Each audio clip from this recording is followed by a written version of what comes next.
ഞാനൊരു rape case കൊടുത്താലോ? What? അല്ല, നിനക്കെതിരെ ഒരു റേപ്പ് കേസ് കൊടുത്താലോ? എന്തിന്? അല്ല, നീയും ഞാനും കുറച്ചു നാൾ മുന്നേ റിലേഷൻഷിപ്പിലല്ലായിരുന്നോ? അന്ന് വിവാഹ വാഗ്ദാനം നൽകി നീ എന്നെ റേപ്പ് ചെയ്തു എന്നും പറഞ്ഞ്. ഷെറിൻ, അതിനങ്ങനെ ഒന്നും ഉണ്ടായിട്ടില്ലല്ലോ.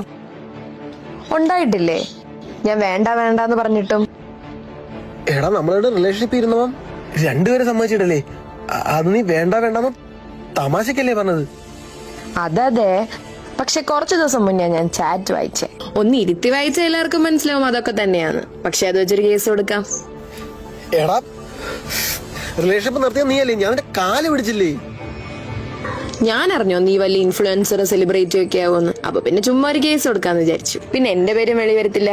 അങ്ങനെ ഒരു പരിപാടി ഇതിന്റെ ഇടയിലുണ്ട്. ഷെറിൻ, നീ എന്തൊക്കെയായി പറയുന്നത്? നിനക്ക് എന്താ വേണ്ട ശരിക്കും? ആ, എന്താ ചോദിക്കാത്തേന്ന് ആലോചിച്ചിരിക്കുവായിരുന്നു. 30 ലക്ഷം രൂപ വേണേ പിന്നെ ചോദിച്ചോളാം, സമയം കിടക്കുമല്ലേ. 30 ലക്ഷം? This is cheating. നീ തന്നെ ആലോചിച്ച് നോക്ക്, കാശാണോ വലുത് അതോ നീ ഇത്രയും കാലം ഉണ്ടാക്കിയ ഫെയിം ആണോന്ന്? ഒരു മിനിറ്റ്. ഹലോ ഷെറിൻ, നീ എന്തൊക്കെയായി ലൈവിൽ കിടന്ന് വിളിച്ചു പോകുന്നേ? ലൈവോ? എടി കോപ്പ, അവൻ ഇൻസ്റ്റാഗ്രാമിൽ ലൈവ് പോയിക്കൊണ്ടിരിക്കുക. നീ പറയുന്ന നാട്ടുകാർ മൊത്തം കേട്ട്.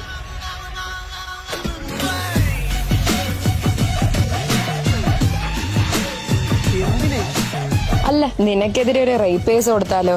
30 ലക്ഷം രൂപ. ഹലോ ഗൈസ്, അപ്പൊ ഇതെന്റെ എക്സ് ആണ്. കാര്യങ്ങളൊക്കെ പുള്ളിക്കാരി തന്നെ പറഞ്ഞല്ലേ. അപ്പൊ ഇങ്ങനത്തെ സിറ്റുവേഷനിൽ പേടിക്കാതെ ബുദ്ധിപൂർവ്വം ഹാൻഡിൽ ചെയ്താൽ ഇതുപോലത്തെ കേസിൽ നിന്ന് രക്ഷപ്പെടാം. പിന്നെ ഇപ്പൊ ഇത് കേസ് ഹണി ട്രാപ്പാണ്.